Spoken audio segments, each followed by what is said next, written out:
YouTube? This is G-Sharp Jams here at FX Studio 2, ready with another video for you. Now, for the last 2 weeks, we've been talking about universal audio products and the software, and we talked about the audio interfaces that they make available for you.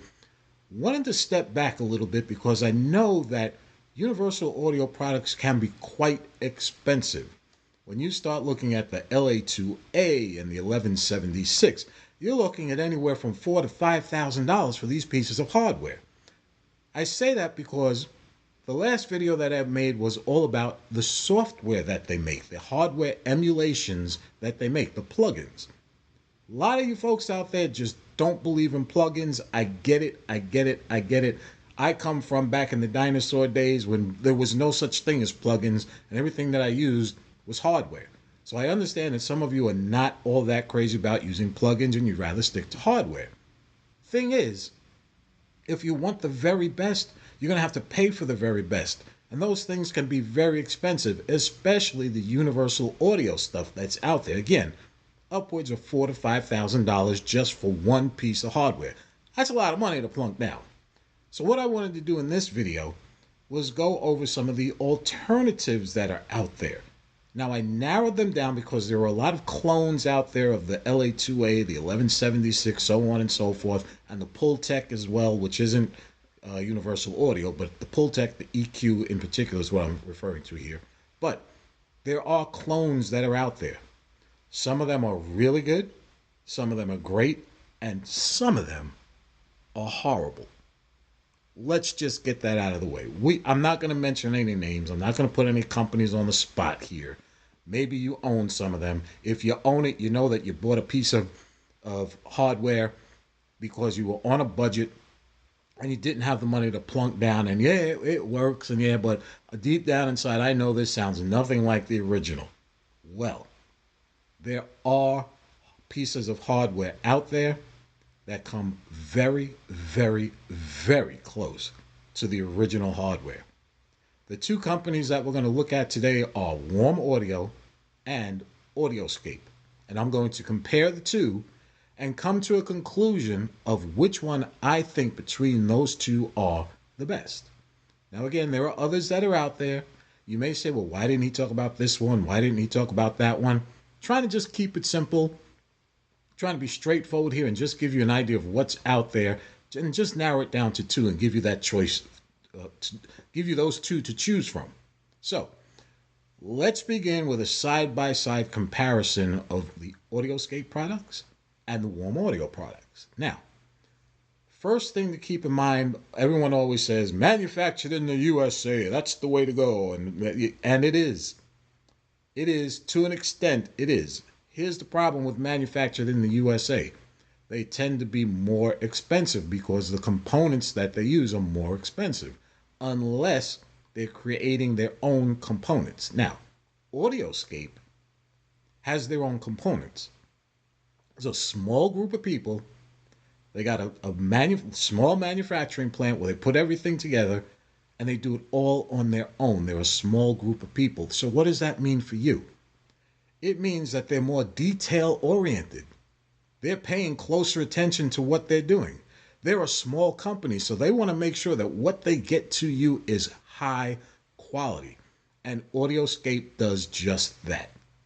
Now let's compare that to Warm Audio. Warm Audio's products are produced in, or I should say manufactured in, China. Manufacturing in China is a lot less expensive. I hate to use the word cheaper. They're a lot less expensive than manufacturing here in the United States. Now, that's not necessarily a good thing. It's not necessarily a bad thing. It's just a thing. However, being that it's produced in China, it's also being mass produced. Mass produced. Hundreds, if not thousands, of pieces of equipment being manufactured at the same time. Compare that to Audioscape, which is a smaller company, and they're producing these things one piece at a time. You're going to get a better quality build. You're going to get better customer service. All around, the picture is going to be better for you. That is my first thing that I would look at if I'm comparing apples to apples or apples to oranges. the manufacturing process. For me, I would put a check mark next to Audioscape as far as that is concerned. Again, Audioscape, manufactured here in the United States. Warm Audio, manufactured in China. Audioscape, small company. Warm Audio, much bigger company, manufactured in China and mass produced. Let's put the check mark next to Audioscape. Next thing I want to talk about, and I've got some notes here, so don't mind me if I just happen to glance down. Tonal character, very important. It doesn't matter what piece of equipment you buy, the tonal character of that equipment is very important. Customer service is very important.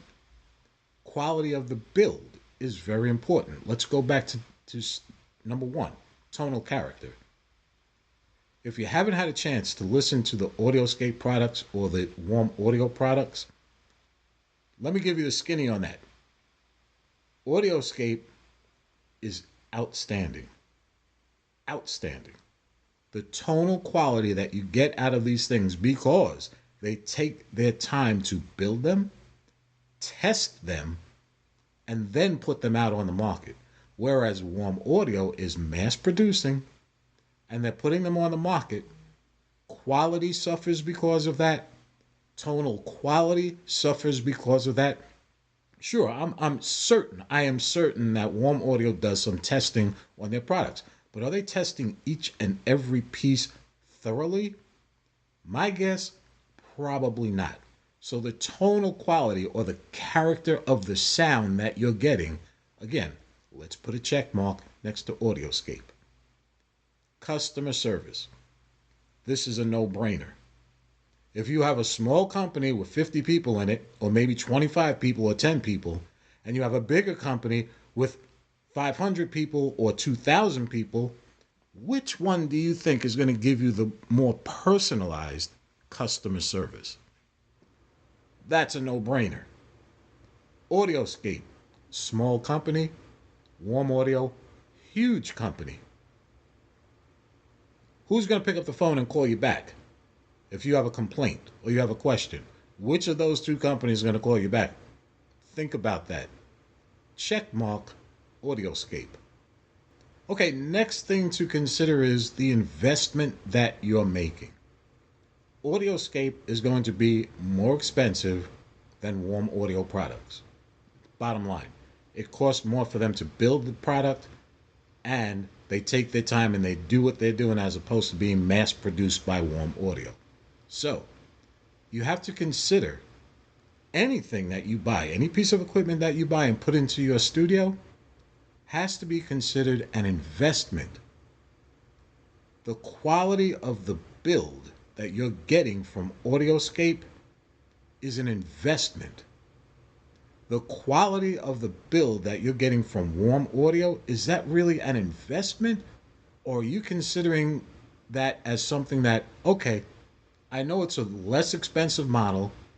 I know probably down the road in a few years, I may have to change this out. Components are going to break down. Things are going to fail. I'm probably going to end up replacing this piece of equipment. With Audioscape, long-term investment. 2 years from now, more than likely, you're not going to have to worry about, gee, what is that hissing sound that I hear? Gee, what's going on with this knob? I'm turning the knob and all of a sudden it's too loose, or it's tightening up, or gee, the knob fell off.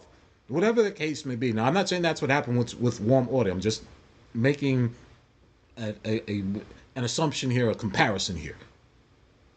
Long-term investment is always the way to go. Again, check mark Audioscape.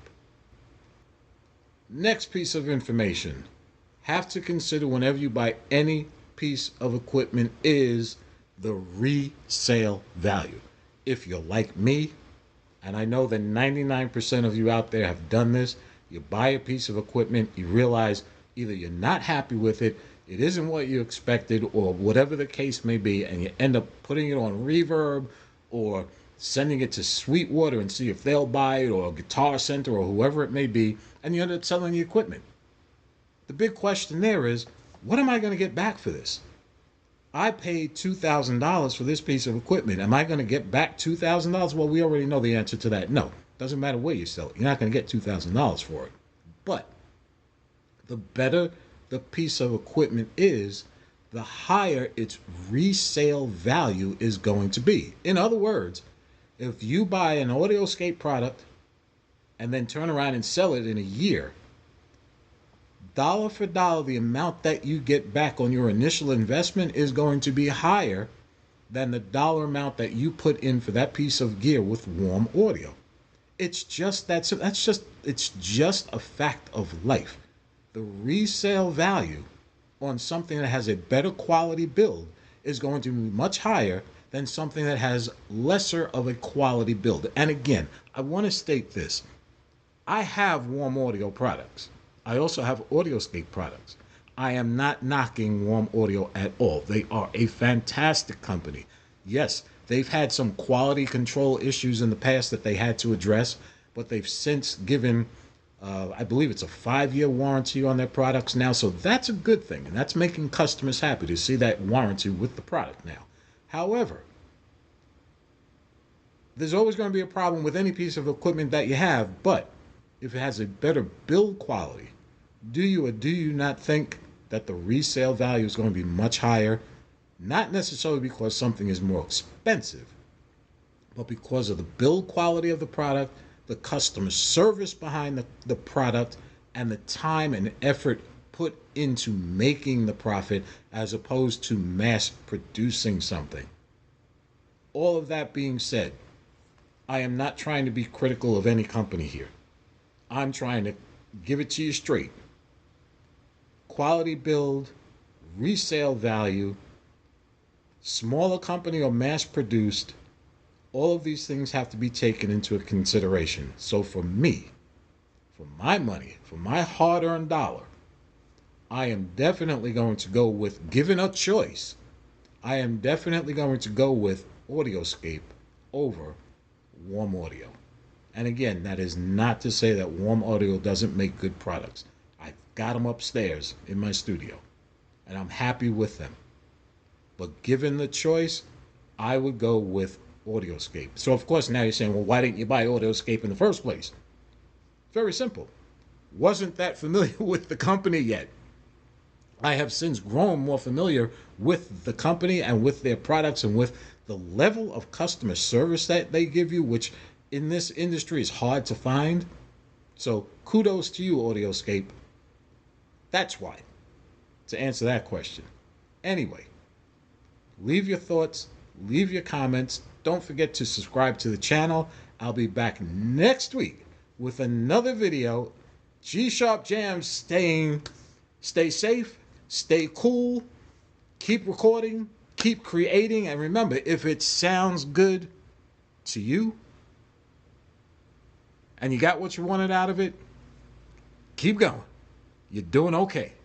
G-Sharp Jams out. Have a great day.